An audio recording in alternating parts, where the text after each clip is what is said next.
This is really a key piece at the heart of the policy from the federal ministry, with the aim to empower, motivate, and inform, as well as inspire and connect women in the energy sector across the world. And this is the first of a series of events that aim to share knowledge, but also bring together stakeholders, portray inspiring women in the energy sector, and yes, really try to create and elevate network of women working in renewable energies. There will be different monthly events taking place that will highlight different aspects of gender mainstreaming and gender equality in the energy sector. And if you want to keep updated about this project, then please follow the campaign social media channels and make sure you sign up and register for these events. And in case you haven't found the post and links yet, then my kind colleagues are going to pop them into the chat for you right now. So as I said, today is the launch event, and today we're going to be holding a discussion on the topic of the Gender-Energy Nexus and why gender equality is so necessary and important for the energy transition. We believe gender equality is a key determinant for advancing just energy transitions, because it is important that all members of society, all stakeholders, take ownership and accompany this transition process. And of course, it is also important that the creativity and innovation power of all minds are unleashed and featuring harnessed towards this energy transition, including women. However, women tend to be underrepresented in the energy sector, especially when it comes to leadership positions. According to a study of consultancy firms like PwC, PricewaterhouseCoopers, only about 12% of the women working in the energy sector in 2018 were in management positions, and that's a share that's a lot lower in other sectors. According to an online survey from IRENA in 2019, the wind sector, only 8% of senior management positions and 13% of all management positions are occupied by women. So these are really dire statistics, and we'll be hearing a bit more about these numbers shortly. But it is because of these disparities that we think this is such an important topic to address. And of course, the campaign will address these issues over the course of the next year. There's this huge unleveraged potential that we really need to leverage for the energy transition and in order to make sure we reach the SDGs. This is the context that today's debate will take place in. I'm so honored to be joined by some fantastic women that have been a true inspiration and in leadership roles in the energy transition so far. I'd like to introduce them to you now before we begin our debate. So I'm honored to be joined by Tracey Crowe, who's from the United States and works as a Chief of Staff and Senior Director in the Vienna office of Sustainable Energy for All.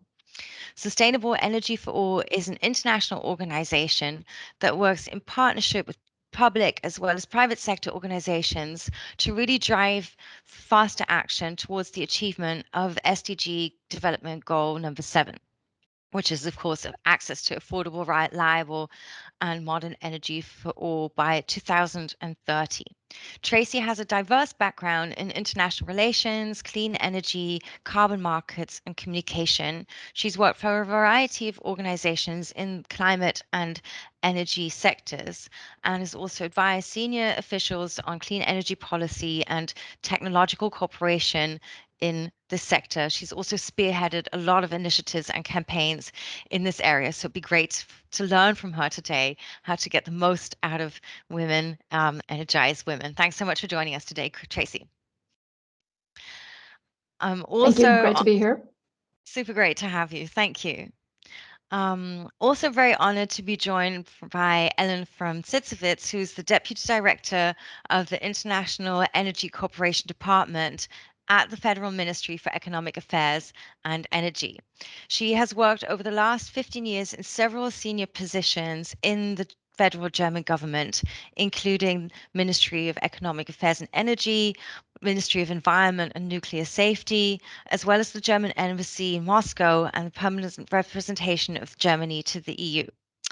She's also spent several years as the focal point for IRENA's study quoted earlier in my opening moderation marks, and coordinated the German G20 positions.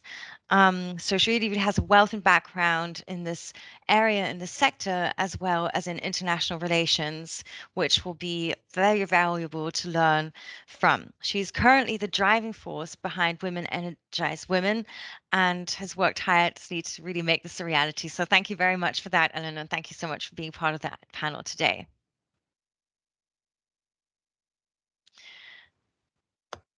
Next up, I would like to welcome Rana Adib. She is the Executive Secretary of REN21, an international policy network of passionate players dedicated to building a sustainable future energy network with renewables. Rana has over 20 years of experience in developing and implementing thematically innovative and cross-cutting projects in sustainable energy, in environmental services and development cooperation. Rana develops system approaches to manage the interface between different stakeholder groups, different sectors, and different cultures, and really aims to thus be able to further development in this area, sustainable and innovative solutions. At REN21, Rana has developed a 900 plus international expert community, so really a large network of international experts in renewables. Again, will be very interesting to see how we can learn from community initiatives such as this one in terms of how to reach more women to join the energy transition. Thank you so much for being part of the panel today, Rana. Thanks for the invitation. Glad to be here. I'm also very happy to welcome Dr. Linda Davis to this panel, who's an accomplished bioscientist, administrator, and business development professional, and the CEO of Giraffe Bioenergy, which is an organization building biorefineries in Kenya and helping to serve the clean cooking fuel market. She's previously served as the partnership director of the Partnership of Women's Entrepreneurship in Renewables, and advisor to Cocoa Networks, a startup company based in Nairobi, Kenya, working on ethanol-based cook services and distribution systems.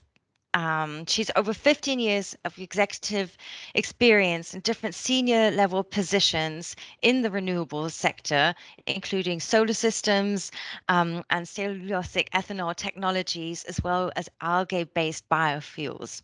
Linda holds academic degrees and certificates in agriculture technology, petroleum refining, project management, finance, and accounting, as well as a PhD in microbiology and biotechnology. So great to have you with us today, Linda.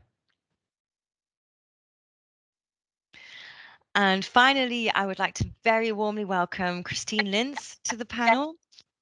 She's the co-founder and executive director of GWNET. Her professional journey over the past 23 years has been to really on this mission of advancing energy transition with renewables and energy efficiency, beginning at her regional home in Austria, and then expanding to the European as well as the global level. In 2017, Christine's co-founded GWNET, or the Global Women's Network for the Energy Transition, and aims to empower women in the sustainable energy sector through this network. From prior to that, 2011, 2018, Christine was also working as the executive secretary of REN21. So some cross linkages between the organizations represented on the panel here today. Thank you so much for being here with us today, Christine. Thanks, Geraldine. Warm welcome from my side as well. So I hope our audience will excuse the fact that I took a bit of time for your introductions, but I really wanted to highlight the wealth of experience that you all bring to the table and also the passion with which you have been doing this over the years. Just before we begin, just a few marks very quickly on housekeeping. As I said in the beginning, as you were joining the room, we have this Teams environment for our discussion. So whilst we're in the first half of the discussion, it's helpful for me if you can keep your microphones off as well as your cameras, although it was very nice to see you all joining the meeting and saying hello with your cameras. So thank you for that. We'll be accepting your questions and comments throughout the session. So if you want to jump in and do just use the chat. I also already see you using the chat to say hello to each other. Of course, if you want to share links or other things, it's there for you throughout the event. Please feel free to use it. During the last half hour of the discussion that we have, we'll also be opening up and would very much invite you to join and ask your questions and give your comments using your audio and video as well. So I'll invite you to do that once it's the time. But in the meanwhile, do please feel free to use the chat. And if possible, try to keep your video and audio off. This way I can make sure I see all panelists at the same time. There, I think that is all from my side in terms of housekeeping. And now just a word on the format of the panel. So we're going to begin with a short presentation, a short impulse by Christine, just to set us off and set the scenes for the discussion. And then we'll jump into our debate. And like I said, please feel free to put your questions and comments in the chat, and last half hour, join us with video and audio. And with that, I would like to pass the mic over to you, Christine. Thanks a lot, Geraldine. And again, a warm welcome from my side. Excuse my voice. It's that time of the year where colds are coming. And I have to say that it's great to have this panel or this start of this campaign here today. Women energize women. I think in times like these that are sometimes challenging, it's important to get energized. We in Austria just have started our first day of the 4th lockdown. So we have 3 weeks of lockdown ahead of us. And that's not always easy and not always fun. Lockdown because of the global health pandemic. And in that way, I think it's a great initiative to energize others. And that's what we'll try to do in the next couple of hours. The Global Women's Network is a global network aiming to advance the global energy transition by empowering women through interdisciplinary networking, advocacy training, and mentoring. We have over 2,200 members from 100 plus countries in the meantime, and we look forward to working with the Women Energize Women campaign to even increase the voice of women. Why are we doing all this? According to the latest jobs report of IRENA, the International Renewable Energy Agency, in 2020, the renewable energy workforce employed around 12 million people, which is a great thing on the one hand. And when you look on the right of my slide, there you see, according to another study that IRENA published, in which GWNET has participated, that the share of women in the renewable energy workforce is with 32% higher than the share of women in oil and gas, where it's only 22%. But we see the more technical the jobs get, the lower the share of women is, and also the same, the higher we go up the hierarchies and the career ladders, the fewer women we find.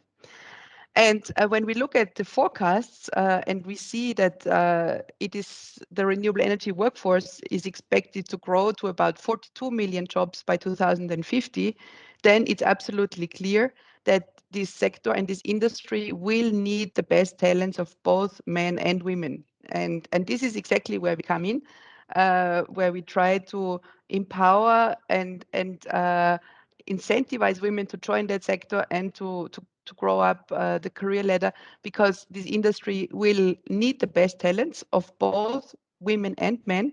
And it's also clear that this transition will require lots of talent with diverse backgrounds. It's not only about new technologies, it's also about system change and about behavioral change. And there we actually see that gender equality is not only a human right. Of course, women have the right to have access to equal to employment on equal opportunities as men have. But we also see that it really improves global GDP. And we see that companies, or I would say in more general, institutions, organizations with diverse leadership have better results. They are better prepared to survive financial shock. They show increased profitability, have increased innovation, very often have more stringent decarbonization policies. And it's very clear that when more women join the workforce, everyone benefits. And this argument of economic advantages is, I think, really a powerful one in order to drive this gender equality. There are lots of policies and solutions how women's participation in this sector, in the energy sector in general, or in general in the economy, can be increased. I've listed here some of them, like mainstreaming gender perspectives, creating networks and supporting mentorship, access to education and training, gender targets and quotas, workplace policies and regulations, and of course, work-life balance and measures to enhance this, such as flexi time and part-time employment, etc., etc. So these are just, in a nutshell, a couple of opportunities. We at GWNET, we work in close partnership, as I mentioned, with the campaign, but also with regional and national women in energy networks. And we also carry out various mentoring programs throughout the world. I'm just listing one here, which is a kind of sister project to the Women Energize Women campaign, as it is sponsored by the Federal Ministry for Economic Affairs and Energy and carried out in cooperation with GIZ. It's a program that is currently running where we have over 100 mentees from 12 different countries in the MENA region, in Latin America, on the African continent, as well as in China and in India, where we do tailored mentorship for these women and accompany them through virtual knowledge transfer series in 6 modules. So just as an example of one measure to empower women. And what we have found out in our work throughout the years is the clear power and importance of role models. And in that sense, I think this campaign will really add an important element to spreading the news about women in this sector, and with this, energize others. Thanks. Back to you, Geraldine. Thank you so much, Christine, and thank you, of course, so much for this extremely valuable partnership, and looking forward to expanding and exploring more over the course of the next year. Of course, I'd love to go into those measures that you highlighted very quickly in more detail during the course of the discussion, but perhaps let's begin on. So this is how I'd like to structure the debate. I'd love to just start by outlining the key obstacles and barriers that you shared in a bit more detail before we come to different strategies to overcome them, both based on your personal experience and career paths, and the other suggestions that you can think of that might be effective measures. And then, of course, invite the other members of the audience to join in. So let's start by taking a more closer look at these barriers and the reasons why women are still rare in the renewable sector, especially the high level positions, as you showed, even though it's a better picture than a traditional energy sector. So maybe we can do a bit of a round on that, and maybe some of you can share what you think are still some of the key factors that are keeping women from joining, especially in these higher level positions. Tracey, might you like to begin? Particularly perhaps also looking at some of the structural barriers. Yeah, thank you. And really just want to commend everybody that's participating in this, and the Federal Ministry of Economic Affairs and Energy, and GIZ, of course, for setting up this Women Energize Women campaign. I think this is incredibly important, and very much appreciate the opportunity to be part of this discussion today. And we'll look forward to seeing how this goes forward over the coming year. I think I can go through what we see as some of the obstacles for women in the energy sector. And there's just a number of different things that we can point to. I mean, I think there's certainly gender inequality in education and secondary and higher education. There's gender stereotypes in the labor market. There's, I think, a lack of women in STEM programs that we're constantly hearing about. And then there's just inadequate information, and I think a lack of awareness of career opportunities as well. But yeah, I think there's just some endemic problems in perception of women's abilities, perceptions of what they want to do for careers. I think there's still gender discrimination in hiring practices, and I think that's sometimes overt, sometimes not overt, but just sort of, as I said, perceptions, and really constraints to the development of skilled and empowered workforce. So I think a lot of times there's really a disconnect between what companies say about recruiting and retaining women and the reality. And I think in energy that's pervasive. I think there's a perception that it's a technical field, that women don't want to pursue the technical field. I think the numbers that Christine put forward about the lower representation of women as you get into more and more of the technical types of jobs, shows that those barriers early on and how they impact women and the positions that they maybe get pigeonholed into. I think there's a trend of representing women and non-technical occupations, but that really does limit, I think, both their horizontal and their vertical opportunities in the energy sector overall. So I'll stop there and pass it over to anybody else to add into this. Yeah, thank you very much for outlining those. So, of course, a very diverse set of obstacles to be faced that probably also interact with each other in terms of not making things easier, the lack of awareness, but then also the glass ceilings one might hit along the way. Rana, would you like to comment from your experience? Any other obstacles to add to the list, or perhaps also how these are interacting with one another? Yeah, thank you very much. And also from my side, congratulations, especially after this COP and having had some feedback on the role of women, I think we really need such campaigns. So I think this is very timely. Why am I saying this? Because the reality is at COP, there were many, many, many women around. And I think it was fabulous to also see all young people representing the different organizations. As soon as we ended up on some panels or CEO level discussions, the rate was a bit different.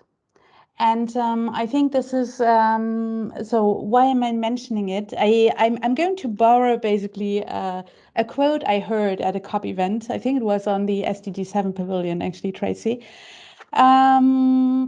where somebody said, if we're speaking about the energy transition, business as usual is not going to bring us there.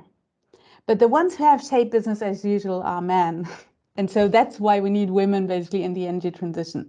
And I thought that was really quite interesting because it echoes very much the fact that we need to do things differently, and the diversity of perspective that will allow us to make the shifts happen and drive societal, economic, structural change in the energy systems.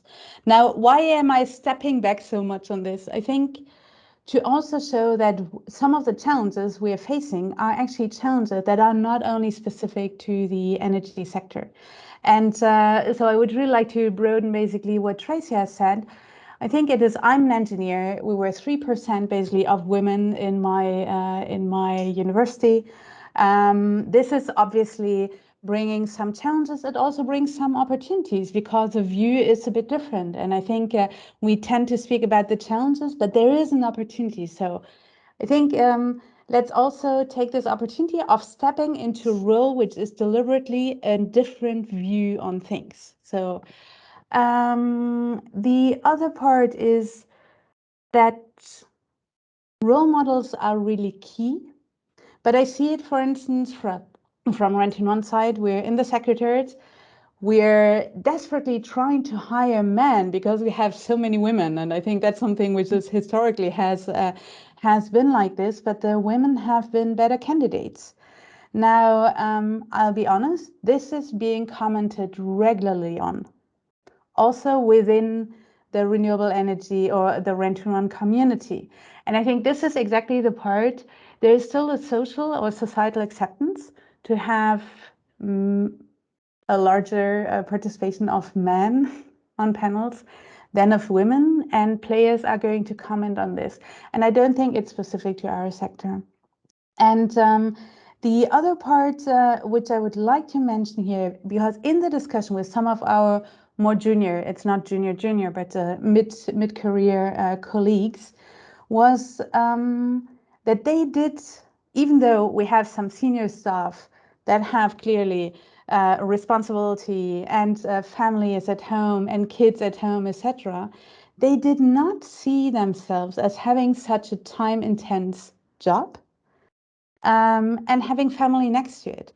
And only by having other mid-career women who had families, they realized that actually this was possible at Rent-to-One. So I think I would like to, so the role models of more senior persons to junior persons is important, but also from peers to peers and really creating like these spaces for exchange between the players to, I guess, like inspire ourselves, but also change our own myth, debunk our own myth, and be ready to step up. So please don't misunderstand me. There is obviously glass ceilings, etc.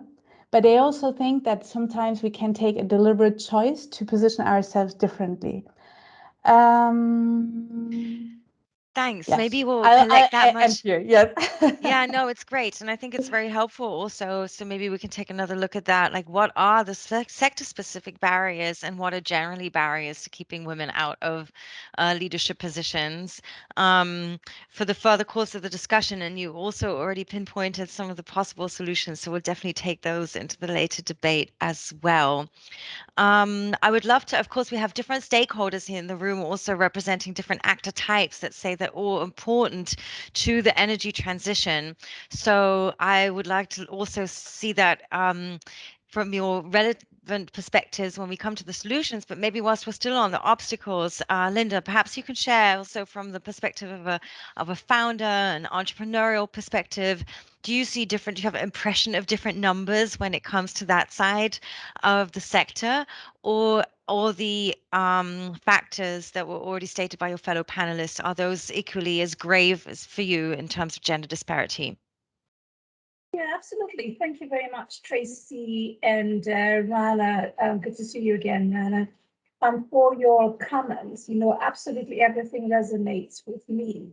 I would like to give the perspective of, I suppose, being an African woman working within Africa, within the energy sector. So 100% I do agree with what Christine and everybody else has spoken about on the global level, but I'd like to just kind of bracket my comments around the specific needs in Africa and how women can or do not at the moment intersect as readily as we would want to. So again, without necessarily giving a statistic that is in any report, but you can very well imagine that sometimes that those numbers that have been put out, the 32% representation, that is even less. That certainly has been my experience as a Kenyan woman. So while we have the global challenge, and not just for our sector, those challenges tend to be even much more amplified and exaggerated when you think through the African continent. And now, why is that important? Again, I want to bracket my comment of when I think about energy, I think about energy in two buckets. The first is lighting. How do we light our homes? And the second is definitely the thermal energy. However, when we come to Kenya and when we look at the FDIs and other players, mostly energy just immediately looks at, the CNI, the commercial and institutional, immediately looks at large megawatt projects, immediately looks at wind and large solar projects. And yet in Africa, in many countries in Africa, we need to look at energy in a different way, and we need to have a more inclusive way. I believe Geraldine talked about a just transition right? And that is important for the countries that are transitioning. And yet we find that, there are many countries in Kenya that are yet to get even onto the first level of reliable, affordable energy. So for Africa, we're talking about something completely different. Now, to answer your question, what is the role of women? Absolutely. As a woman entrepreneur with global experience, coming to work in my home country of Kenya, I have then gotten to experience, those, aspects of discrimination, those aspects of surprise that a woman like me would have had, advanced degrees in STEM, those aspects of the glass ceiling, so those aspects, tend to follow you with the extra layer of being a woman of color. So it's very, very challenging. But I'm going to finish my first round of comments by stating the following.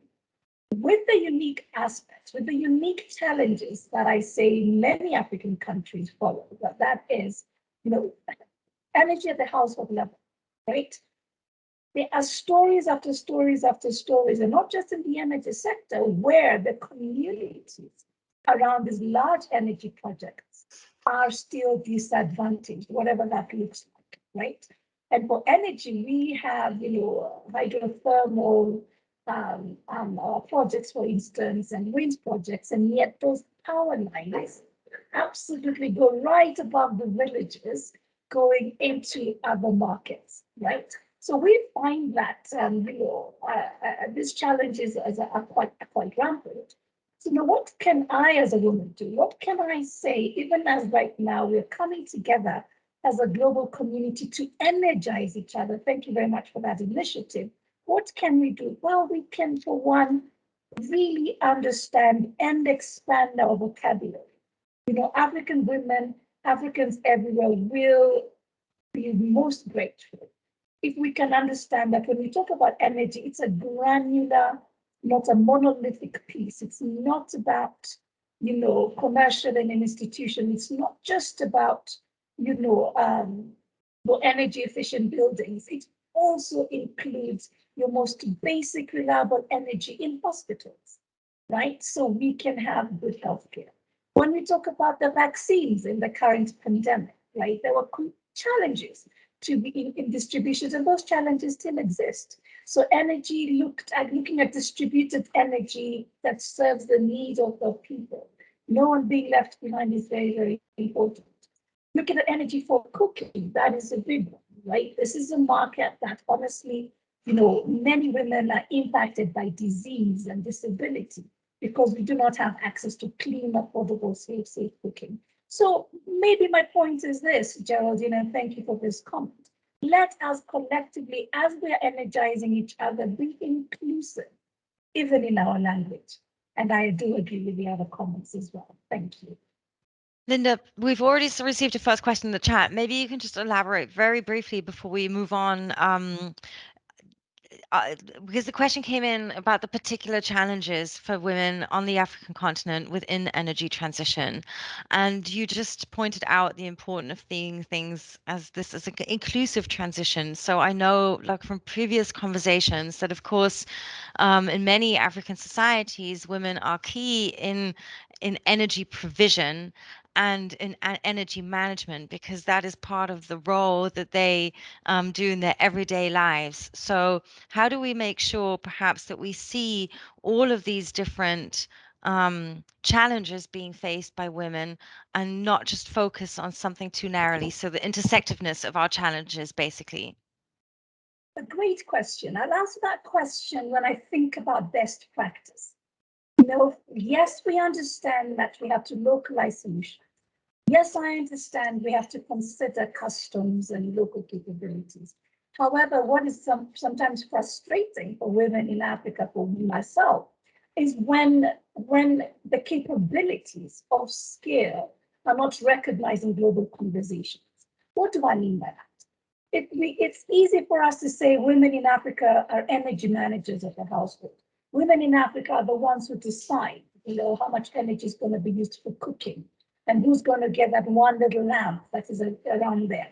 Well, that is not best practice, right? I would like to challenge us as women to think about dignified solutions that you in the West would be comfortable to use, right? And that inevitably does not necessarily mean a handheld flashlight. I'm not saying that is wrong, but when we think about designing for best practice, when we think about designing for dignity, then we'll find that our language and the way we approach this problem is completely different, right? And that is where, I guess for me, the challenge is, let's think about best practice, right? And best practice is not a woman bending over a cook stove in a smoky kitchen, right? So if you provide an incremental solution where the stove is, maybe a little bit less smoky, right? Then we're really not designing for dignity. We're really not designing with best practice in mind.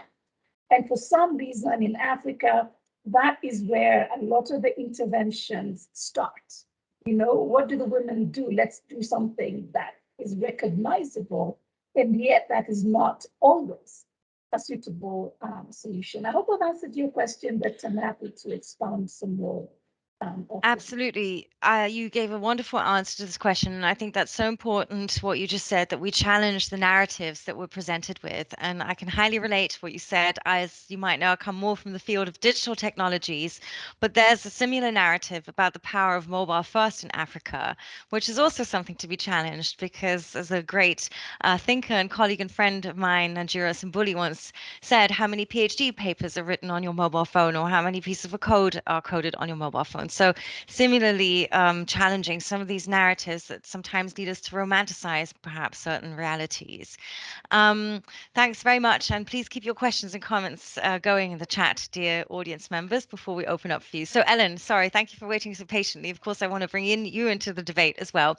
And just to complete the round of potential obstacles and challenges we're facing, of course, I would love to ask you this from the perspective of a policymaker in the area of renewable energies, not just based on your personal experience, but also perhaps as you see the structures around you.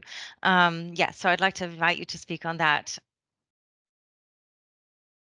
Yes, thank you very much, Geraldine. It's a great pleasure, and I would really like to thank GIZ, BE, everybody who was involved in creating this event today. And it's a great pleasure to see so many old friends. I'm happy to see Christine, Rana, Tracey, Linda. I think I can agree with all what you have said in the introductory rounds.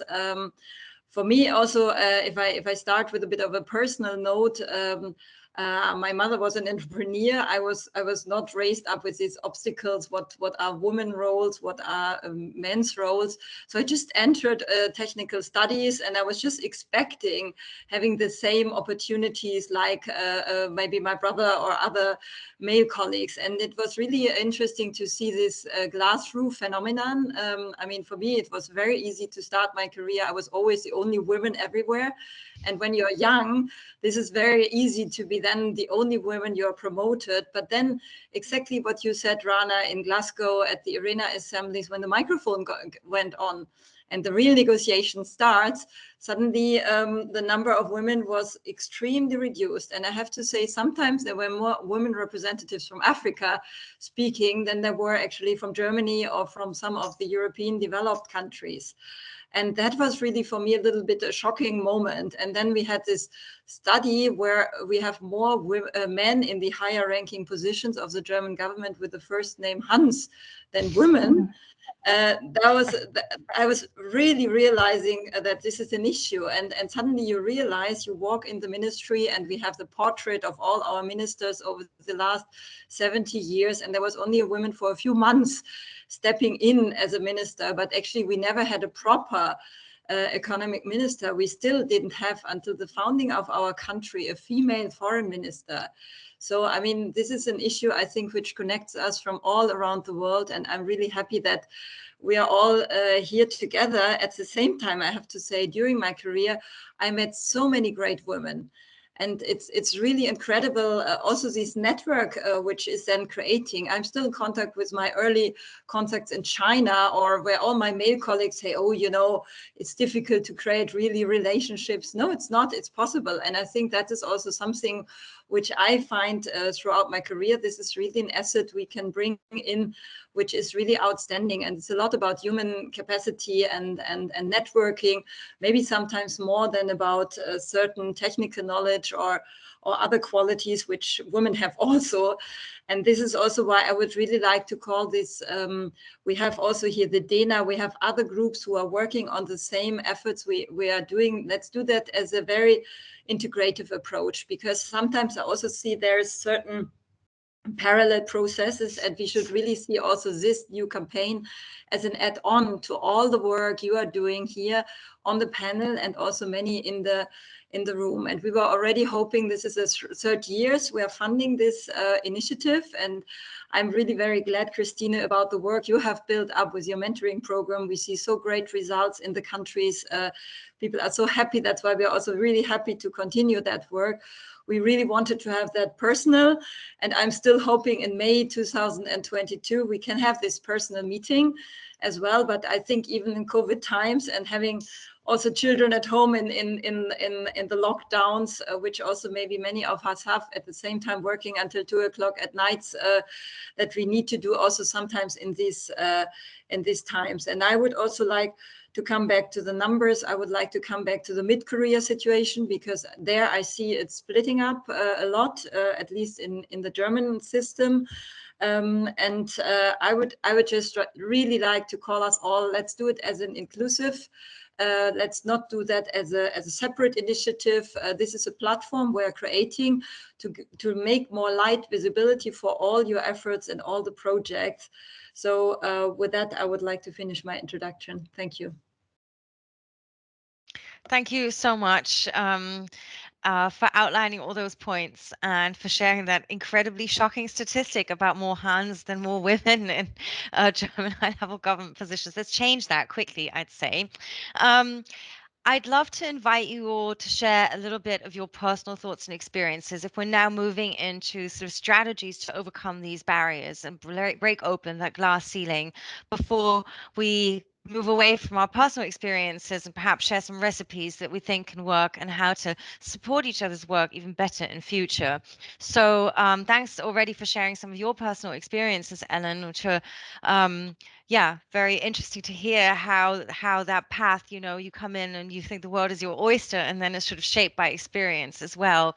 I'd like to invite you to do your fellow panelists to do the rest. Maybe Tracey, I can invite you first to say, you know, how in the wealth of your career have you dealt with some of the glass ceilings that you have hit, and what are some of the strategies perhaps that you've had to develop for yourself? You know, it's a great question, and I think I haven't even been conscious many times of that glass ceiling, but where I am today, I can look back and say that it has almost exclusively been because I have had women as managers or mentors. And that's not to say that I haven't had very good men throughout my career as well that have played an important role. But it has been, it really has been women that have given me an opportunity, that have been more open, I think, to different ideas, to different pathways. And I think even more open to just conversations about what is the right pathway, and conversations and brainstorming, et cetera, about the field that I've worked in, the different fields that I've worked in throughout my career. So it's just been, I think that I've been very lucky, and having some very strong, very capable women that I've worked for, that have mentored me, that have given me opportunities all along the way. And that, that's been unique, I think, in energy, particularly over my last, positions at Sustainable Energy for All. I've had two very strong and influential women leading this organization. And and my previous career was at the U.S. Department of Energy, where we did have men in the highest level positions, but we had some very influential women as well that were over our different areas that helped me along the way as well. So again, just really lucky in having women as leaders and mentors along the way. Great, thank you. And I think that's a really good point, that we can think of how to make that not just a serendipity thing, but how can we perhaps create networks, tandem structures, etc., to make sure more women have that kind of experience. Rana, I'd love to ask you the same. What have been some of your strategies breaking open formerly male-dominated work domains, or advising others to do the same? Yes, actually, while I was listening to Tracey, I was trying to think about throughout my career how the different strategies have been. And I think it's interesting to split up a bit depending on the work environment. I've worked in a startup managed by 3 male directors. And it was probably one of the most horrible work experience I had, even though this was not at all what I could have expected here, because of very profound underlying structures, myths, and behaviors.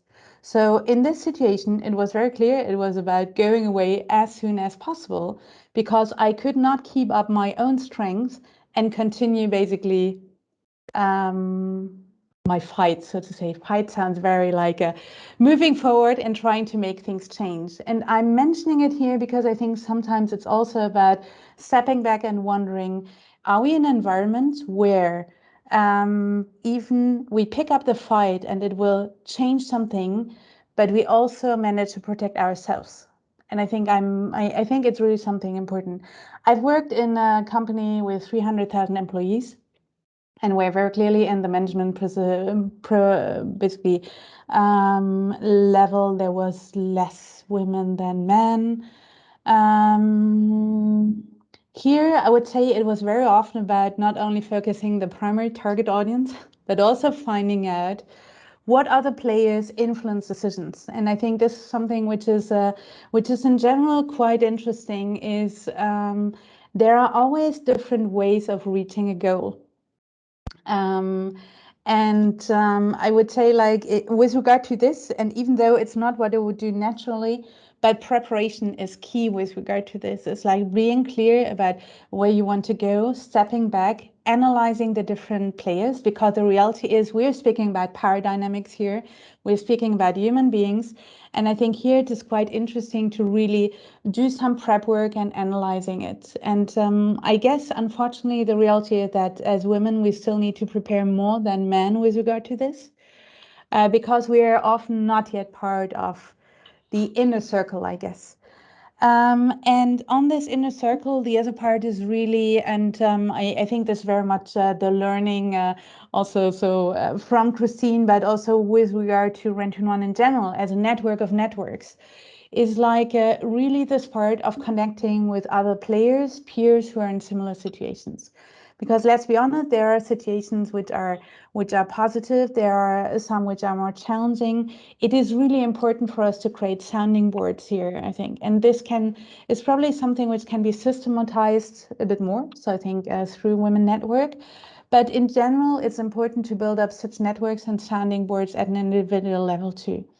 And I think there is one other part, and I don't recall, it was one of the former, I forgot who this was, but I think it's an anecdote which is really interesting. She said her best coaching recommendation came from her mother-in-law, when she told her that sometimes it was important to not listen or deliberately not hear to make a marriage work, and that she has applied it throughout her whole career. And I think that is something which is quite interesting. Sometimes seeing things, but deliberately choosing not to see them and just going on and position ourselves. And in this context, what I find personally very helpful is to rather assume that there is not a bad intention, but that it's just, and I'm saying just a blind spot, and that by entering the dialogue, it can also create allies, actually, you would not expect to have. Yeah. Yeah, it's always, I mean, exactly that question, like when to follow advice and when not to follow advice and leave yourself one of those key things to balance. I'd love to ask you, Christine and Linda, about your experiences as founders. And I know you have very different kinds of organizations that you founded. I'm guessing, Christine, because you worked at very great organizations before you founded your network, that it's not the same motivation that I had as a founder, which is having a series of terrible bosses and not wanting to deal with that anymore. But maybe you can share with us a little bit what your strategies have been building up an organization like that and experiences as a female founder in the renewables energy area sector. Thanks, Geraldine. No, my motivation was not that I had a terrible boss. Actually, my former boss is on the advisory council of GWNET, so we have a very long-lasting track record. So I had no problem with this. My recipe for success actually would be I believe, and I'm a strong believer in this, that you're really good at doing what you love.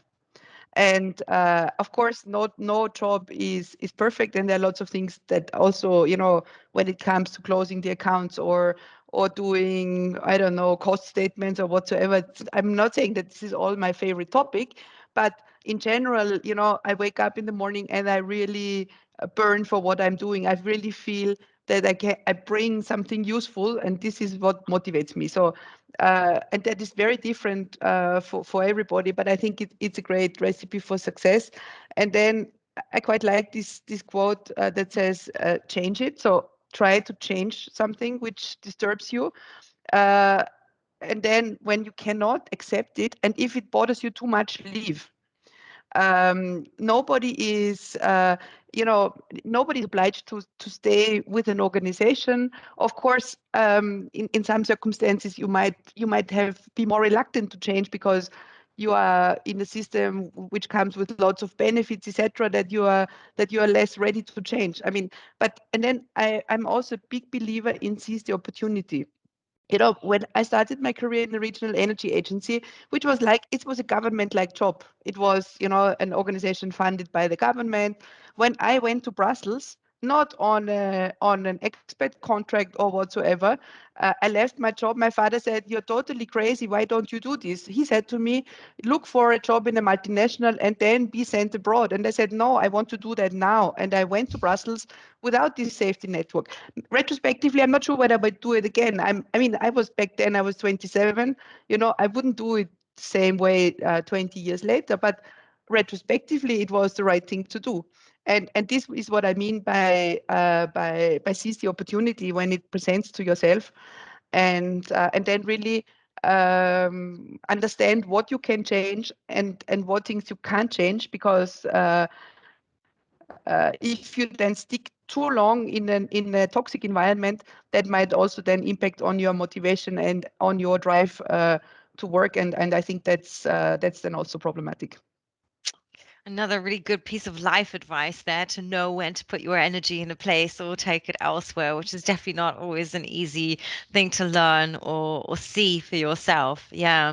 Linda, I would love to invite you also to share your experience. I mean, you have this incredible academic background and so many different fields of expertise, like high level expertise, and the experience of having founded your own company. Has it been a lonely path for you, or how have you managed to structure it? Please let us in a little bit on your experiences. Oh, you're still on mute. Thank you. Thank you. Thank you for the other panelists as well for being vulnerable to share some of their experiences. Something that resonates with me is perhaps, I think, Rana, you mentioned that, you know, protecting yourself, finding that balance of, you know what, I've got to, you know, I guess represent, but finding out that you're paying very much of an emotional price has been a bit my experience. So that protecting yourself resonates with me, but also just, you know, really being grateful for the platform that you know, one has been given. the platform that I have been given, I guess, my academic experience and some of the spaces that I'm able to effect change. So that resonated. The other one that resonates with me is, thank you, Christine, is lead, right? And that brings me to my experience in Kenya, right? Having worked in the US in the energy sector, specifically the liquid transportation alternative sector, you know, at some point it just became very clear that I'll probably be more effective in my home country of Kenya, and left the US, where, you know, the barriers were insurmountable at some point. You know, we're talking the glass ceiling as well, but also really understanding, you know, really having to fight for your place at the table constantly, right? You know, after several years, you know, that becomes exhausting, right? When it's not clear that you know, perhaps you're you know, in some spaces you are the smartest person in the room. You know, that was never obvious. You know, I'll just give you a very, very quick example, which to date resonates with me, and maybe I should seek therapy for that. You know, is you know, as a technical person supporting, you know, large operations in the Midwest.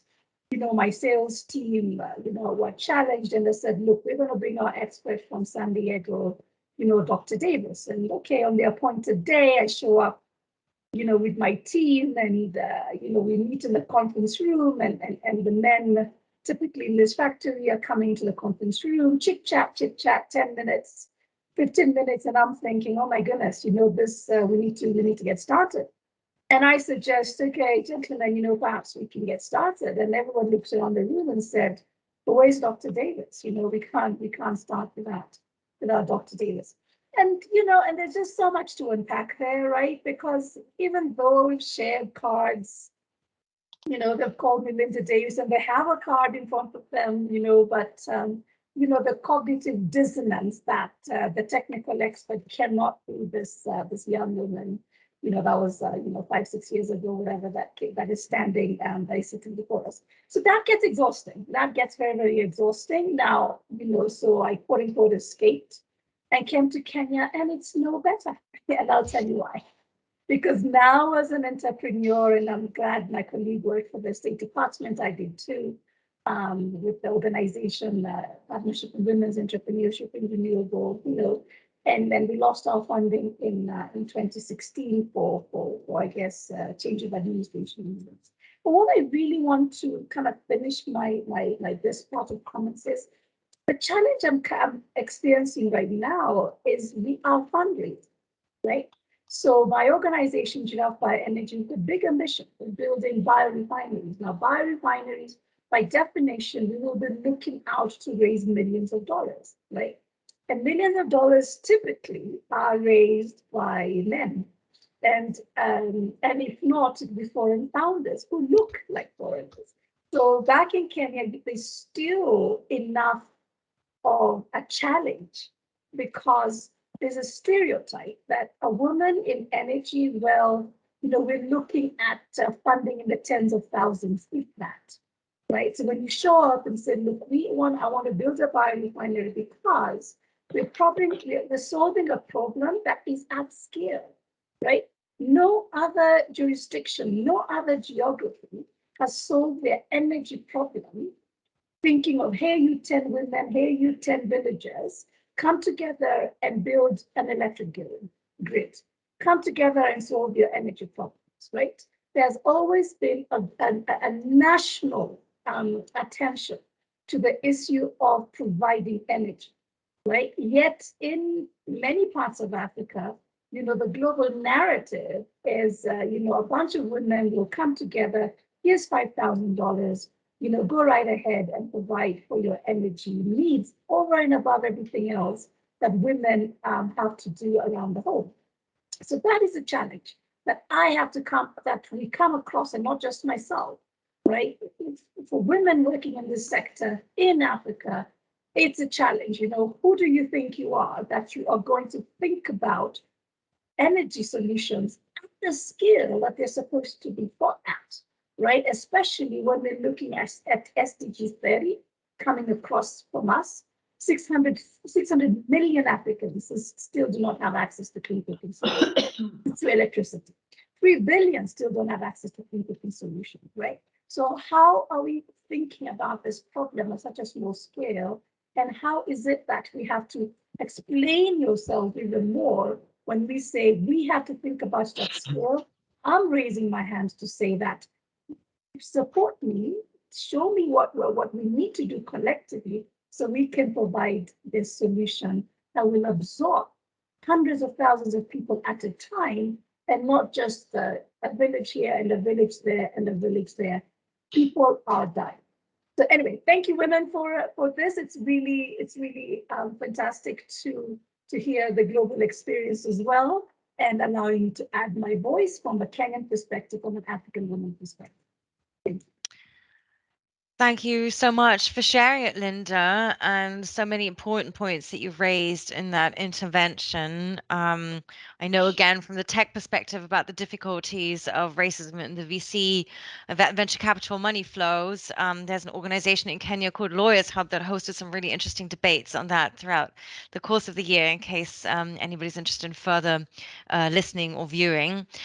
I would love to now, like, having heard all of your experience, see how we can, learning from this, really find strategies to overcome gender imbalances in the energy sector and see what can be done from our different respective roles, so government, private sector, our network roles, etc. Ellen, maybe I can invite you first. Also, having heard, some of the incredible paths that were being shared, and I know that you know many of the panelists in the room. I can totally see how some of these were also points of inspiration, perhaps, let's say, for Women Energize Women, and some of the stories that you hope to share and highlight through this campaign. So maybe we can start out a little bit by you outlining what you hope this is going to achieve, and some of the strategies that you hope we can employ to overcome the current gender imbalances. Yeah, thank you very much, Geraldine. I maybe want to start what the government is implementing at the moment, which I think may be also inspiration for other listeners here tonight. So we are trying, first of all, more transparency. I think that's the first step, so that it's every year we monitor how are the female and the male distribution in the management and leadership positions. And what we are trying is also to get here a more balance, but what we are seeing is also that many part-time, and unfortunately it's also more women taking part-time, are less well promoted than actually the other colleagues. So, I mean, there is a structural thing, but I think if you do it transparently, that is the first step, I think, for every organization, whether it's private sector or government sector. Second thing, which I wish we should do more, is that these numbers are presented, but usually this is also more presented in the female circles. And I think this is a second step. We should really not make it as an only women club. I think it's very important what Christina does, that she has male participants in the boards, that we are planning this conference next year, that we will also invite men to participate. I think this is also very important because if we only cook in our own soup, that will also not help. And I think this is good news as well, that at least in Germany, there's also a new generation of men growing, which are more aware about this and are also more open to gender equality. The next thing is, I think everybody can do something about it. I mean, Christina does something about it in creating her team. Linda does something about it, creating her team. Everybody is, you can decide as well who you want to employ. Rana had this great example that she has, she's trying to find good men. So I think everybody who is in this situation has a choice of selecting. People can do its part. I think networking is also a very important part. And for me, this is also part of the fun part. Christina said that you need to have fun in what you are doing. And I think having a strong, inspiring network all around the world is really something incredible. I mean, for me, I was in Moscow when we had the Me Too debate, and I discussed with my friends and colleagues these topics, and we had very different perspectives on the topic. So I think this is also super, super interesting if you connect with your with the colleagues around the world. And this will also, I think, was a very important point, which Tracey mentioned. Try to find women mentors, try to find women in the organization who will help you, who can help you. I think this is very important. If you have them, it's not always existing. That's why sometimes you also need the pioneers, and sometimes the pioneers are not helpful. That's also, I think, an experience, because not all women who have achieved leadership positions are helpful to women. I think this is also something, unfortunately, we need to realize. So again, I really hope that some of these themes we can address during the time of this campaign here over the next months. And so with that, I would also like to have one more point. I mean, this is not only a gender perspective we're having here. It's what we want to do is women energize women, and we are in a severe crisis. Rana just mentioned she came back from Glasgow, and even in Germany we had floods this summer, which cost us 30 billion euros. Only the cost. So I think there's an urgent need also for energy solutions. We have a great part of the climate crisis can be solved in the energy field. And here we really need innovative solutions. In Germany, we're spending billions at the moment in developing our hydrogen strategy. But there are also very important solutions on the municipal level now when it comes to sector coupling. In Germany, I'm very happy to share the experience in the electricity sector, where we have great achievements. We are now with half of the electricity sector based on renewables. And no one ever thought in Germany that this would be possible. I mean, when I started, everybody said 5% and the grid system collapses. Okay, next step was 10% and the grid collapses. And now we have one of the most stable grid in the world, and we are the fourth biggest economy in the world. And I think if we can do that, basically even bigger economies and definitely also smaller economies can do it with all its individual challenges. So what I would like to see in this campaign is as well, we're addressing the challenges of gender inequality, but let's also address the questions of innovative solutions in the energy sector. Let's make it also as a forum and as a network for good practice on both sides, also sharing experience on the topics itself. So I would really like to see one of the next panels also, we look at digitalization in the energy sector, we look at private sector startups. I mean, all this should be part of our discussions as well.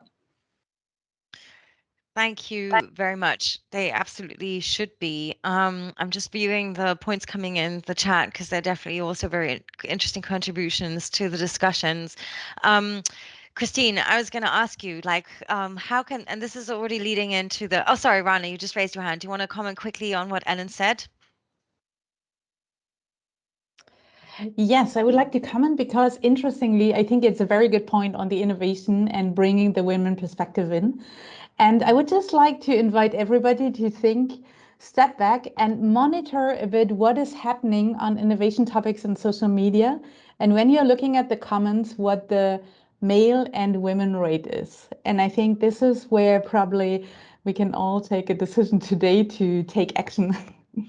Because unfortunately, also in the innovation space, we see that the discussions are very much male dominated. And I think so yes, let's change this. Yes, thank you. So also in the sentiment of how can we support each other's work better through this campaign, but also through other measures, I was going to get back to you, Christine, because that's of course a question with the fantastic work you're already doing and the network building you're already doing. How do you feel this campaign could be complementary? And I also wanted to get back to what you said in your opening remarks in regard to it being clear that diverse leadership is economically and other aspects more of an advantage, and yet we are still seeing reluctance to change or that being a barrier. How do you think increased communication or raising awareness, is that a key to help in that regard? Yeah, so first of all, of course, people who are in the campaign or joining the campaign and who would like to pass on their knowledge to others, please come and join GWNET's global pool of mentors.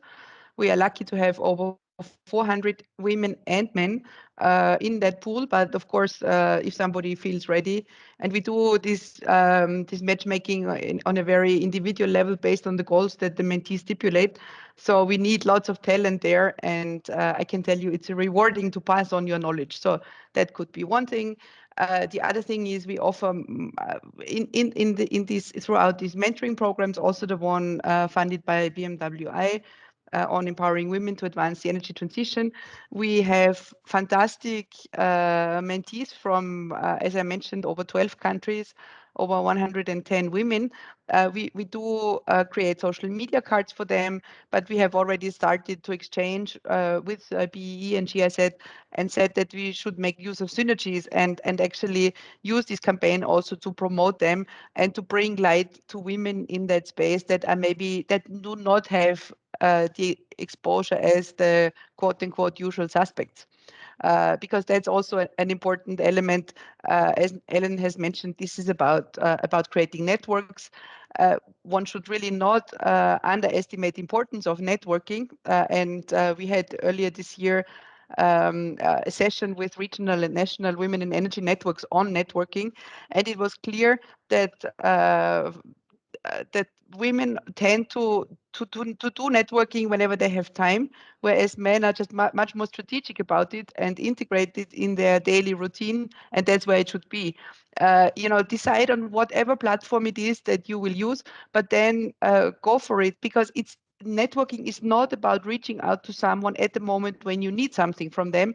It's about building up a long-lasting relationship that you then can get to pick back to people when you need something specifically. So now I forgot your second question. I don't know whether I was too engaged on my answer. Sorry, Geraldine. No, it was great. It was the twofold question of how this campaign can support your work and leverage it. And the other question was how it can perhaps help create awareness or different conversation, seeing that it's so clear the advantages of bringing women into leadership positions.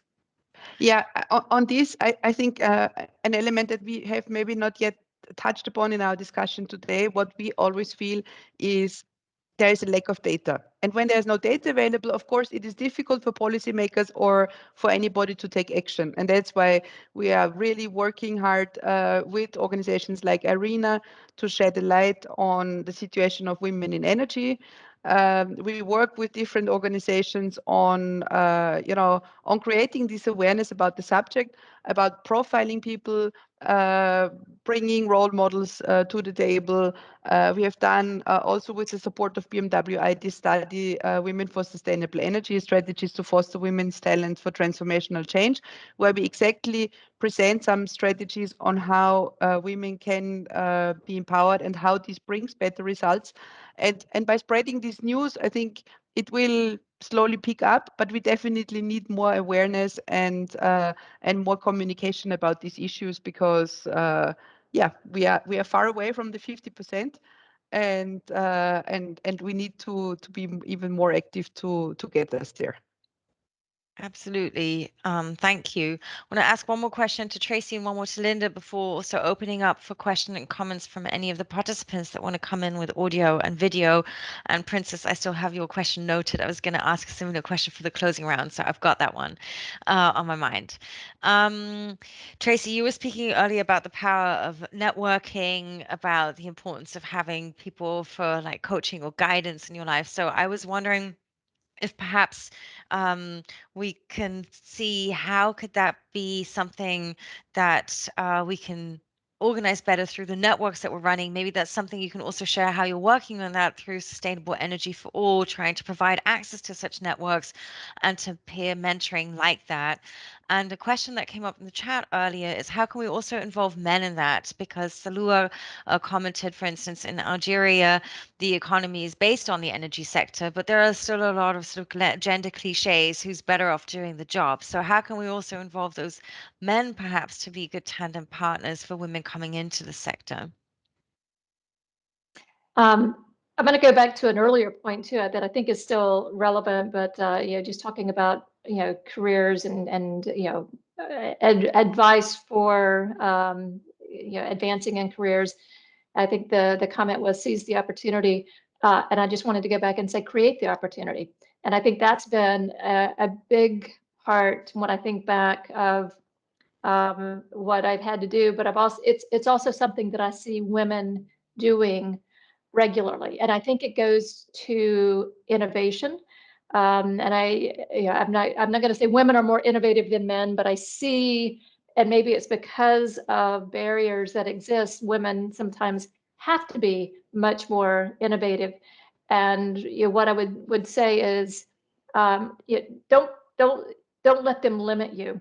Look for opportunities, see what's needed, and do it. And I think that's a large part of what I've done is whatever I've seen that's needed to be done, then I'll just take the opportunity and create it and try to take it forward.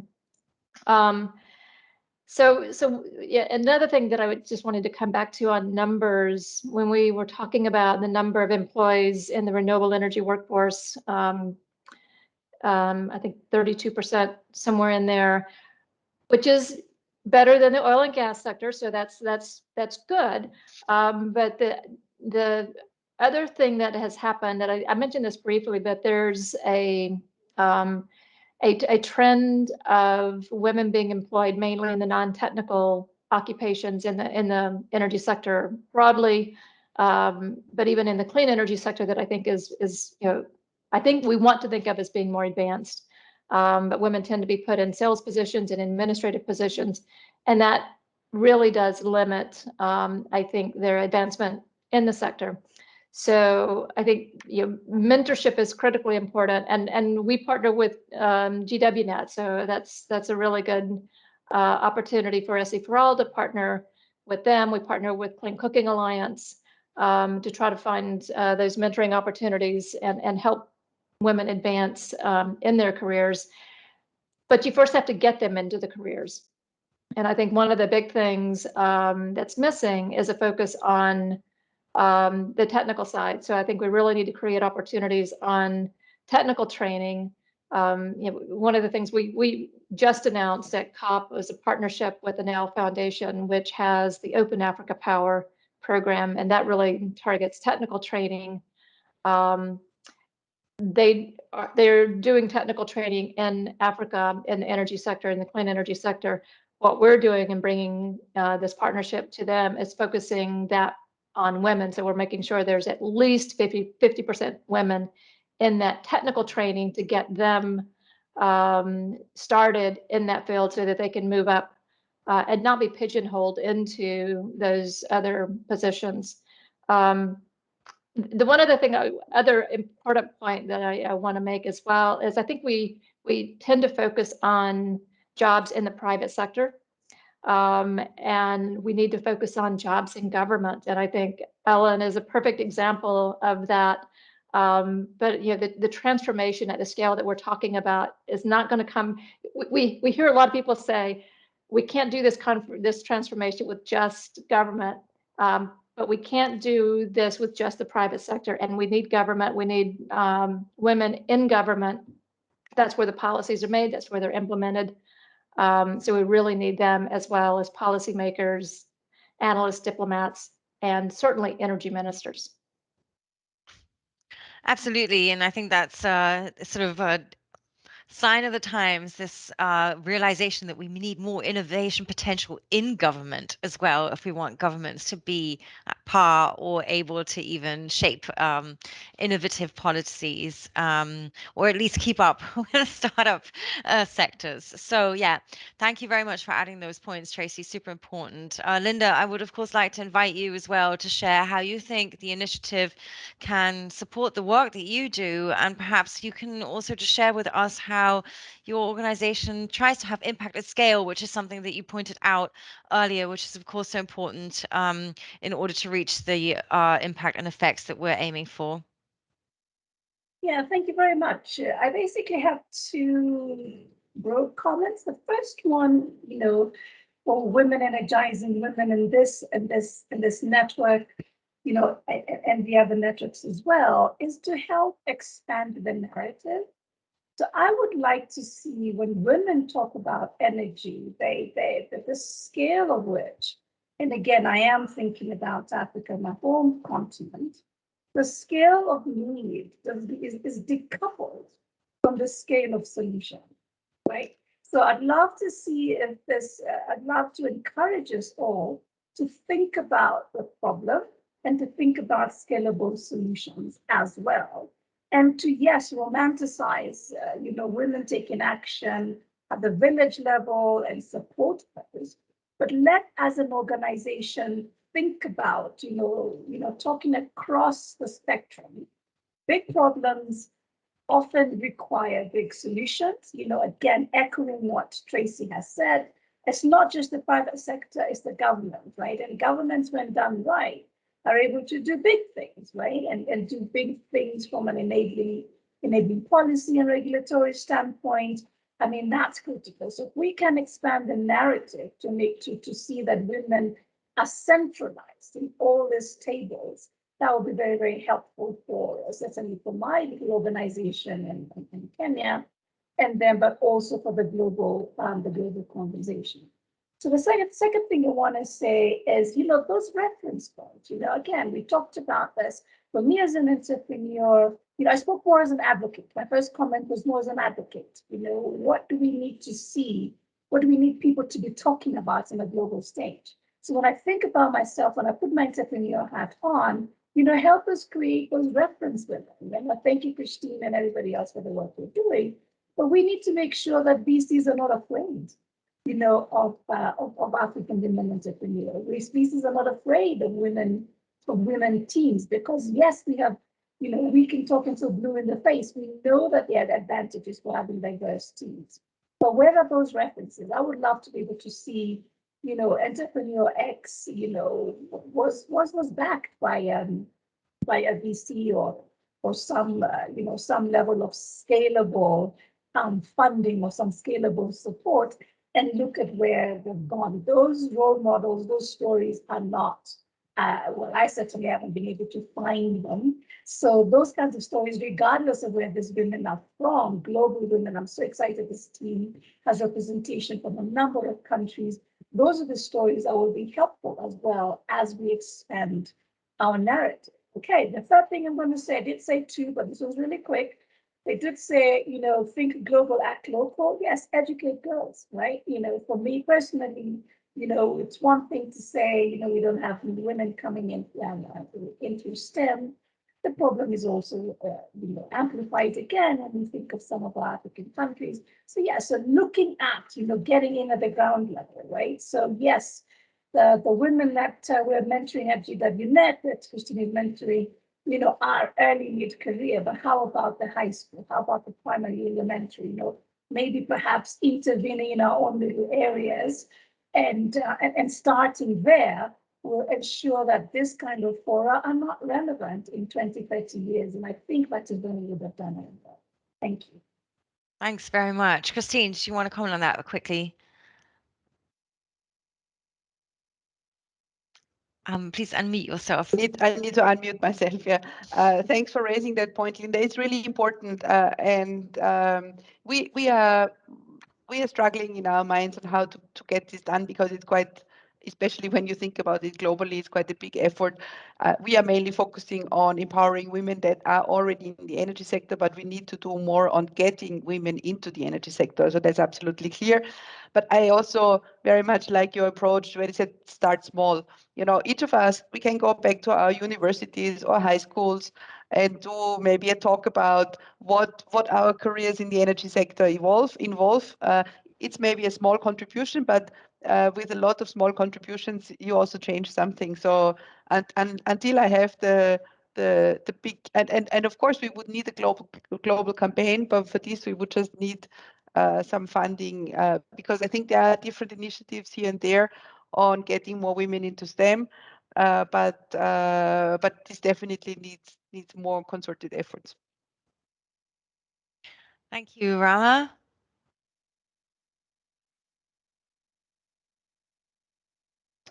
Yes, I just thought on what Linda said in terms of education. I think this is fundamental. It's also fundamental to influence and shape the role models from the really early age on.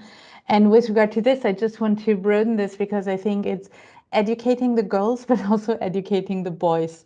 Educating the girls with technical skills, educating girls and boys with regard to the myth and role models we have in mind.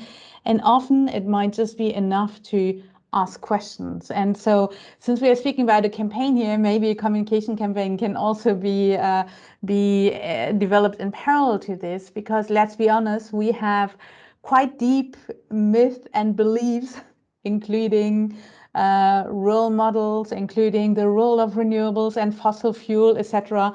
The smaller and non-norm situation is always in a weaker position, and I think asking questions creates some reflection and probably also dialogue. So this could be quite helpful, and probably also a way to broaden beyond the women in energy, and also broaden beyond, I think there were some comments, the energy sector, because I think many of the topics we're talking about are societal questions.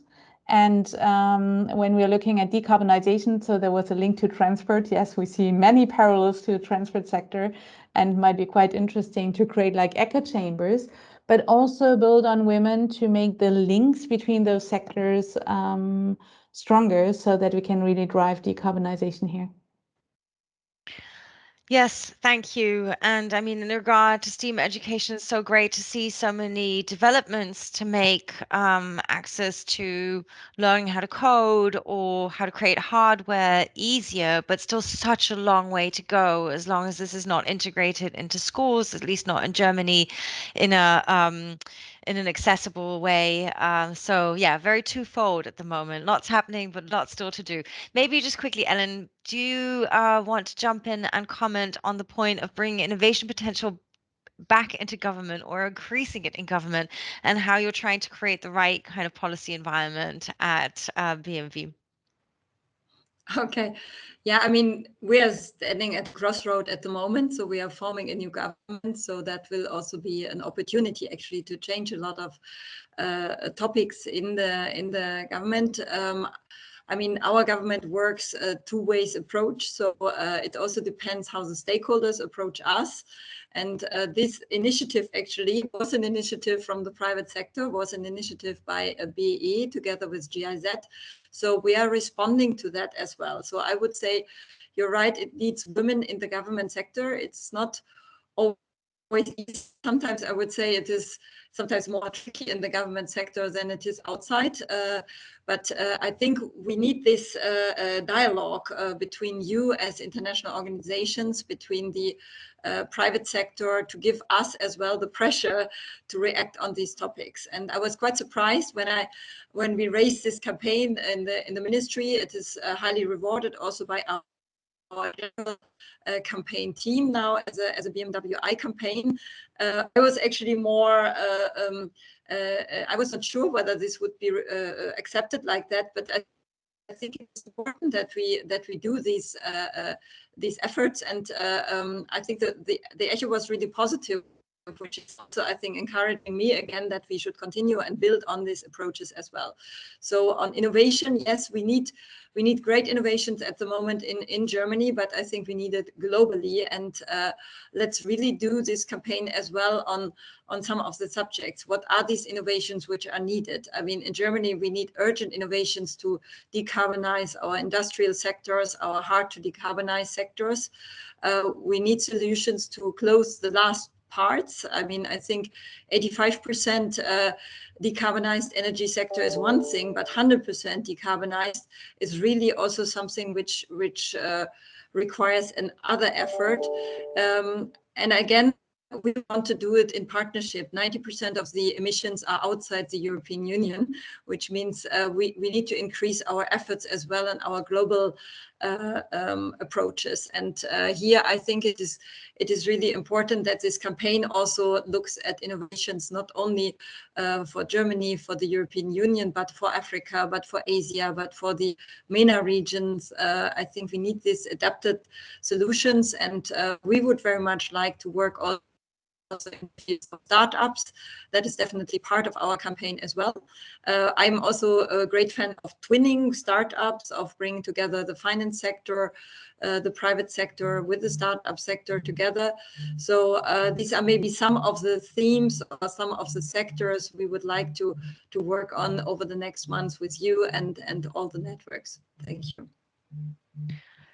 Great, thank you very much. I definitely still want, I don't see any raised hands at the moment, but I would like to open the floor for any questions or comments from our audience, from all the people who've joined the session today. In particular, if you would like to use the opportunity, it's also of course a little bit of a networking opportunity to switch on your audio and video to make an intervention. So if you do, now is the time.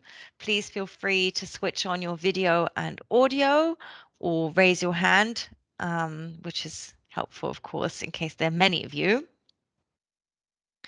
It's definitely been great to see. It's always a challenge, but it's always also great if the chat is used as a parallel conversation. Especially very impressive if a fellow panelist managed to be so active and post so many links. So thank you very much for that, Christine, and sharing so much info through the chat as well. So Yolanda, would you like to please come in? Over to you. Thank you so much. Unfortunately, I won't be able to reflect my video because of the weather. I'm down in South Africa. Thank you so much for this amazing and informative session. I've learned so much already. My question is around support for women who are at the bottom of the pyramid, if I may say, who are looking to get into the sector, but they're thinking, well, I don't have qualifications, I don't have experience, but I know with this transition, it also possesses opportunity for new business models for us who are already in the sector to create spaces for women who are in the communities or township that could be brought into, businesses. Now, to cut the long comment very short, we have a solution, a home solar solution that we have down here in South Africa, which we want to push across Africa as means to get more women involved. Now, what has been a challenge, as we all know that the sector is very much capital intensive, is the innovative funding to support our initiative. My question is, what are some of the organizations we could tap into just to see how we can be supported in supporting these women in getting, income streams while they're also getting into the sector? That's a great question and point you raised, and thanks also for sharing what you're working on. Would you like to direct the question at anyone in particular, or who from the panel would like to pick it up first?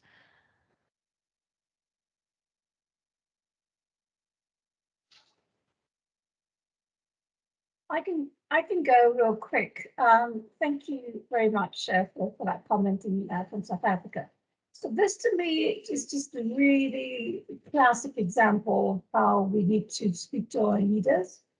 Because, once our leaders, the political leaders and other, influences mean something different these days, and other people in positions of influence within the country, that to me is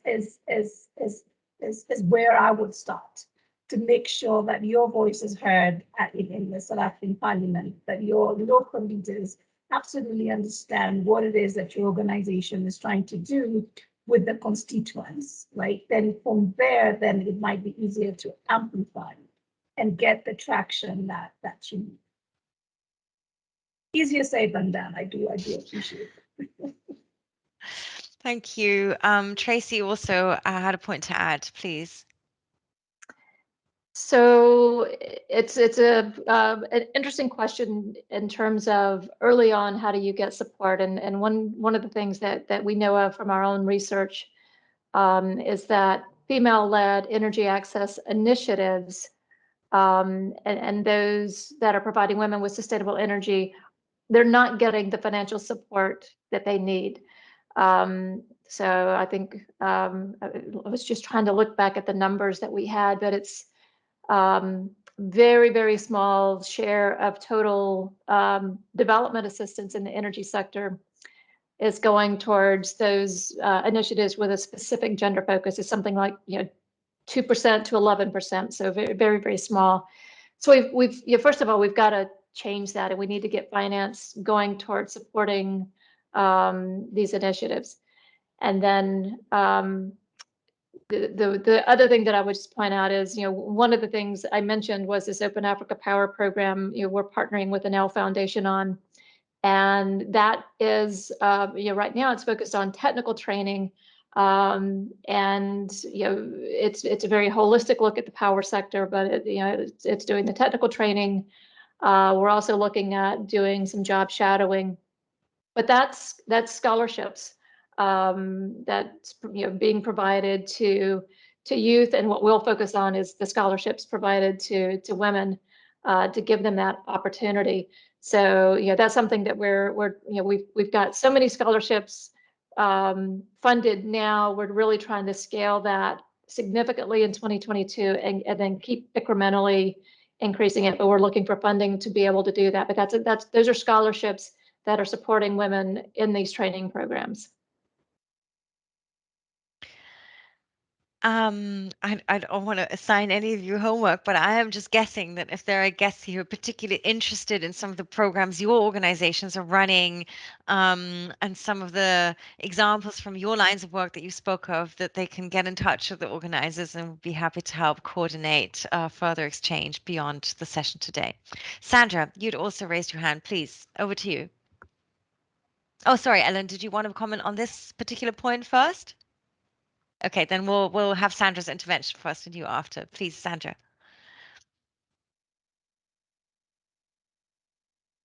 Oh, sorry, can you just unmute yourself, please?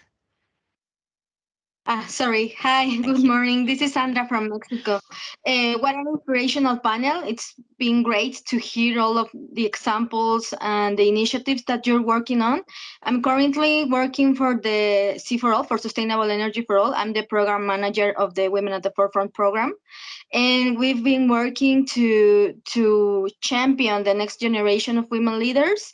But I have like two questions or two things to reflect on, and I would like to hear what you think as well. The first of it is, how do we ensure that we have enough funding to replicate or to continue with this kind of initiatives? Because of course there are a lot of initiatives regarding mentoring, networking, sponsorship, and so on. But how do we make sure that we don't lose momentum and that we can continue with this kind of activities? And secondly, I would like us to reflect on how do we make this initiative sustainable in terms of, okay, when we have a mentoring cohort, what happens next? What's there for them? Do they really get into the energy sector? Do they really enhance their capacities? Are they really getting the job that they want? So I would like to reflect on this. What happens next? Okay, we set up programs, we set up initiatives. We still need to coordinate all of these initiatives, but what happens next? So those would be my two questions regarding the sustainability and regarding the budget to continue with this activity. Great, those are two super important points. Ellen, would you like to also try to go into answering Sandra's question and combining your point, and then maybe the others can add?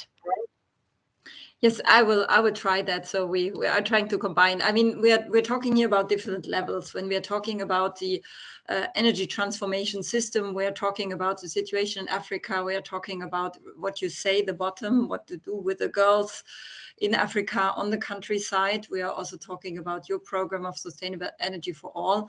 I think this is extremely important, but I think we need to combine it somehow with the global challenge as well. And so I think, especially when we talk about the gender challenge, we realize that the differences are not as big, and it was clearly identified by all our energy partnership countries, which are both in developed and in developing country, that this is a cross-cutting issue.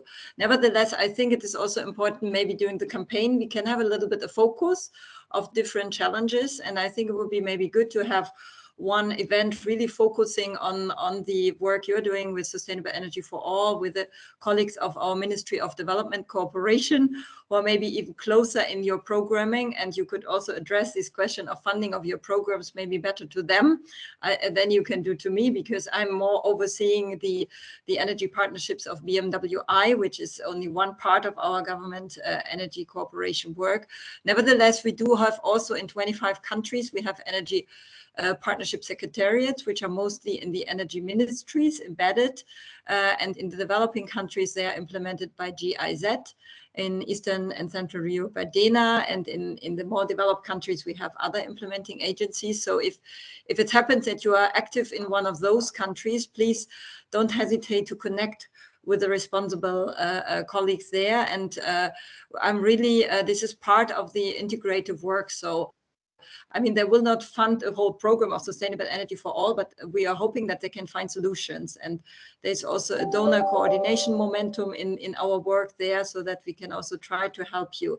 What I think, and this is also something I wanted to add it on, when we start with the girls in the schools, we have many educated women also in the developing world.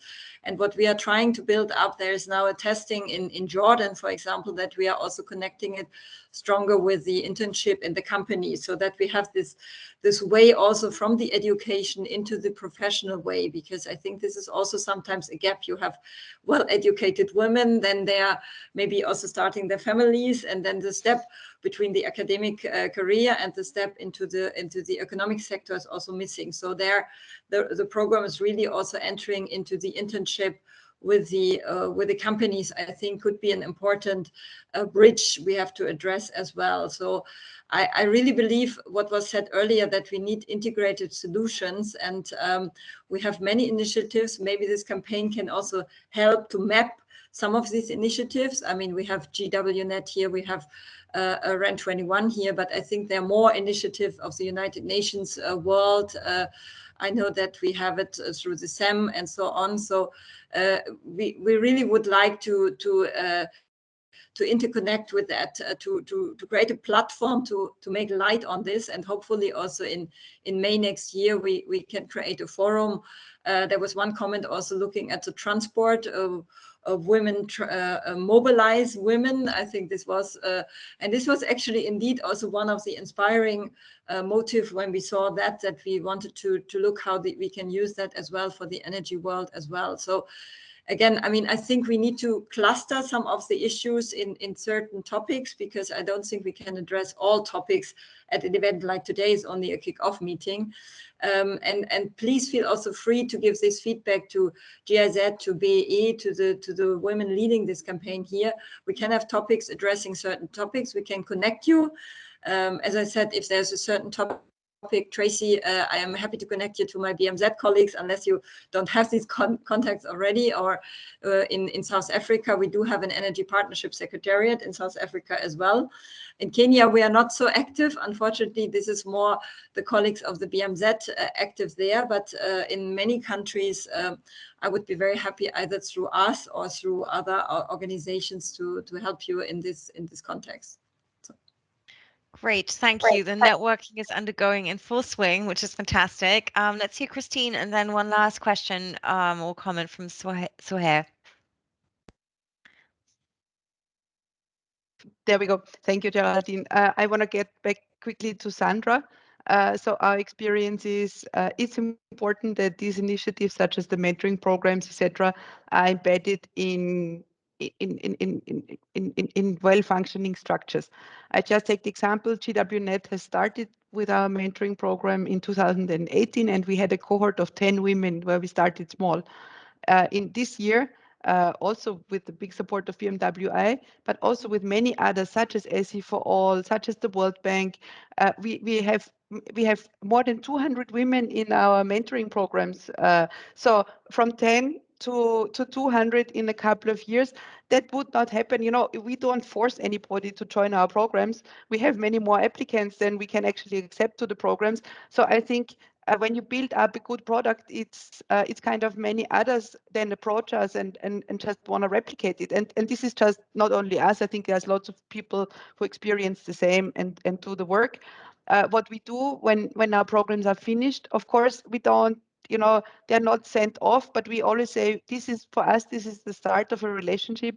We put them into an alumni program. We want to keep track of them. We will also, together with GIZ, further work on measuring impact.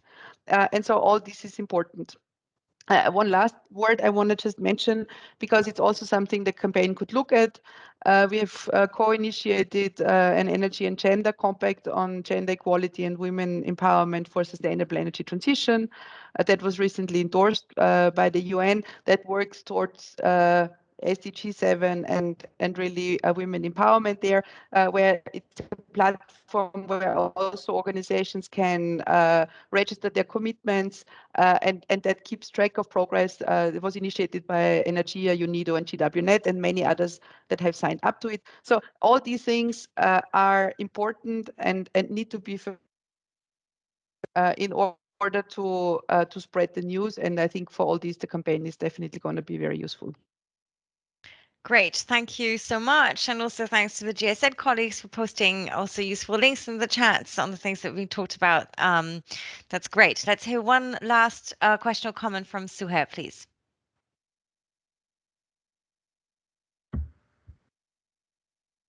Hello, everyone. Thank you for this high-level panel, and I'd like to thank all the panelists for their contribution and for the valuable added value from their side. Let me first of all introduce myself. I'm Suhair Mihirat from Jordan. I'm leading a council. It's the first international council outside the United States of America, working on empowering women in energy and environment sectors. It's CWEL, Council on Women in Energy and Environmental Leadership.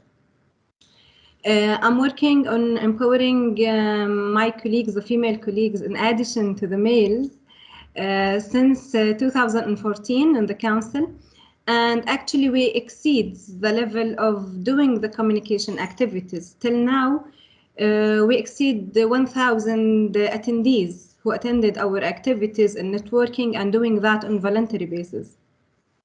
What we are facing actually, we need more support and maybe on a strategical level to raise the bar of such activities we could do to have more effect on the environment and energy sector, to have more contribution on the policy level. So I think this is what are facing. This is such a challenges that are facing the voluntary work that are being done to change the behavior, to change the culture, to have a new addition to the energy and environment sector.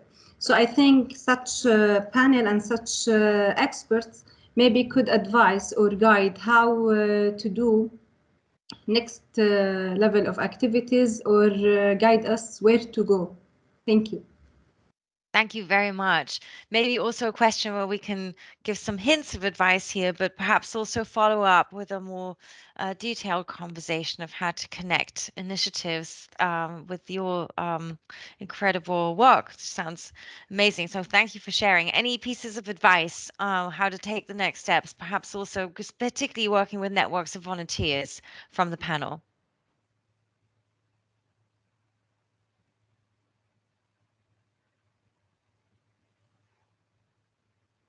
And Suhair, a colleague just invited also to see how you can, maybe how we can keep in touch. So if you want to check out the chat after, would anybody from the, sorry, please. I just read the chat. I'll write my LinkedIn and my email there. Thank you. Great, thank you. Any quick responses from the panel? Yeah, maybe just a short response. I mean, we had already during the last Berlin Energy Transition Dialogue organized by Christina, an exchange of women networks. So this is also, I think, an initiative which we would like to continue. That is not only individual women, but that women networks can exchange its good practice as well. So this could be maybe something for you who had to attend. And then again, same recommendation like for others, please get in contact with the colleagues in the Energy Partnership Secretariat and see how you can work with them as well. Thank you. Thank you.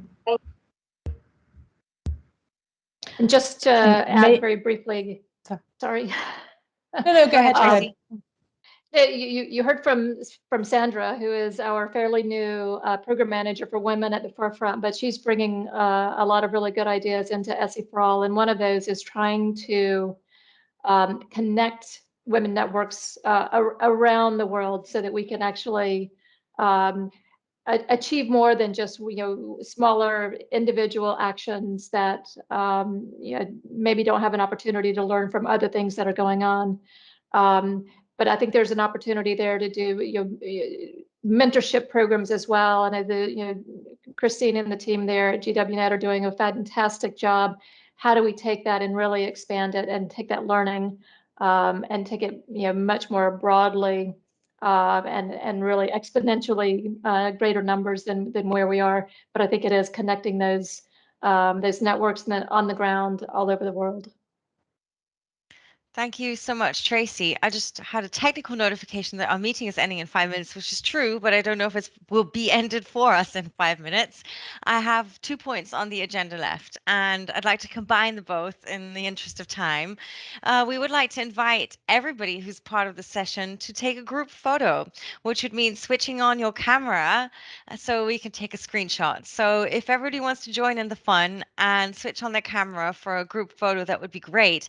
I'd also love to ask a final question to our panel. We'll give you a minute each to answer it, or maybe even a little bit less. I want to combine it with a question that Princess asked earlier in the chat, which is any pieces of advice to especially younger women entering the sector and trying to sort of step in the footsteps of the distinguished panelists of today. If you were giving your former self a piece of advice, Christine already took us back into her past also earlier, or maybe a young Friday for Future female activist out there, what would be a key piece of advice that you would like to share?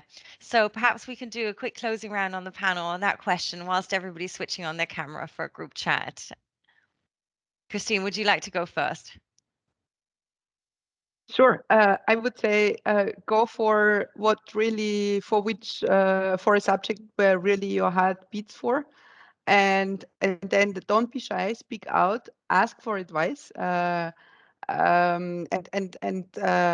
think of networks and think of decentralized solutions. We're in the 21st century, so it does not mean, and I think this panel has already shown, there's a wealth of information out there, wealth of organizations. We don't need to replicate what others are doing, but we need to work in network and connect the dots, and that can also help you in your own career. Just reach out, get inspired, and then go for what you're really passionate about. Great, thank you. And I guess smile, everybody. We're taking a photo. And Tracey, any piece of advice to your former self or young female aspiring leaders listening?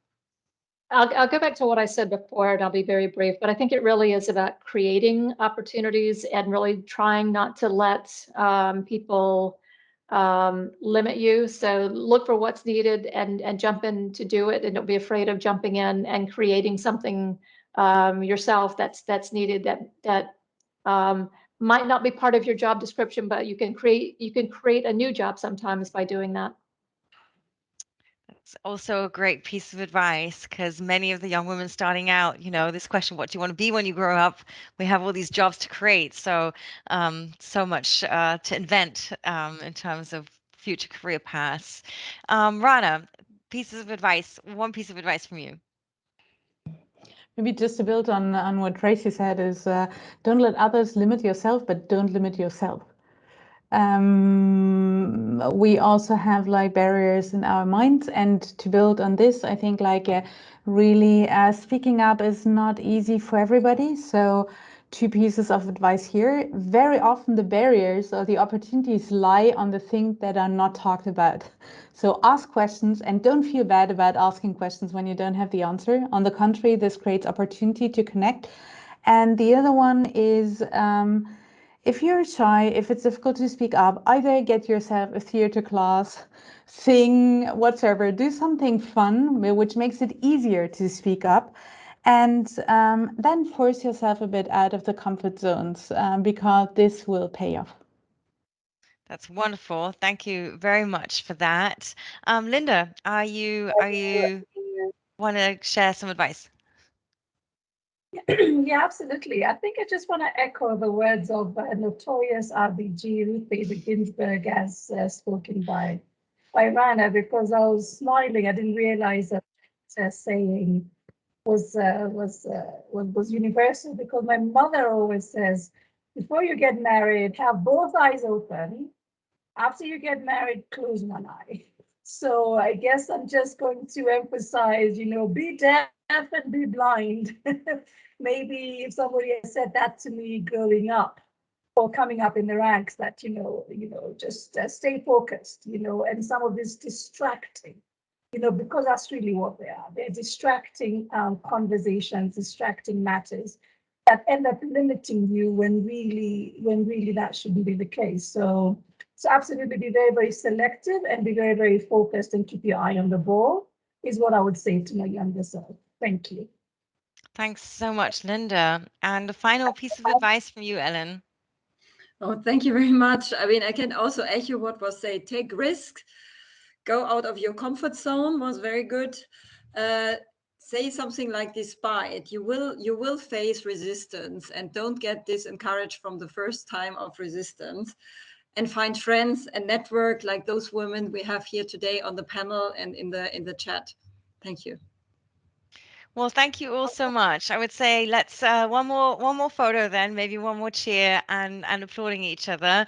It was such a pleasure for me to be able to host this conversation and learn from your experiences, your insights. Thank you to everybody who joined this session. It's so wonderful to have such a global audience, and not just a global audience, but really a global room of experts, yourselves, and such engaged women in the energy sector. Thanks for everybody who shared questions or comments or posted information about themselves, or also pieces of advice into the chat. It was great to see a very lively conversation taking place there as well. And with that, yes, we have launched the campaign. I want to highlight again that until August 22, every month, a different event will take place to continue the networking, to share more role models, more insights into your respective works and how to really change the game in order to reach gender parity in the energy sector. And we've recorded the event, so it will be made available on YouTube afterward. Of course, you're also free to contact the organizers if you need anything else from us, and we'll be also sent an email if you've registered for this event with a link to an evaluation, which we'd of course be very grateful if you want to give us your feedback. Also, any points of inspirations or wishes that you might have for the upcoming events next year. I hope to see you at those. And with that, wish you all a wonderful day or evening, depending on where you're tuning in from. Thanks again so much for this great discussion.